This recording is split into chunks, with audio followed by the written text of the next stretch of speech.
students, hope you are doing well. Dear students, today we will learn how we make secondary colors with our primary colors. We will do this activity with a song. Let's start.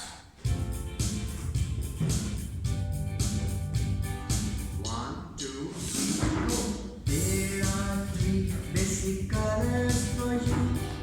There are three basic colors for you. Red, yellow and blue. Red, yellow and blue. So let's start our activity. We get orange when we mix red and yellow. We get orange when we mix red and yellow. Now, let's see. Wow! This is orange color. Good. We get orange when we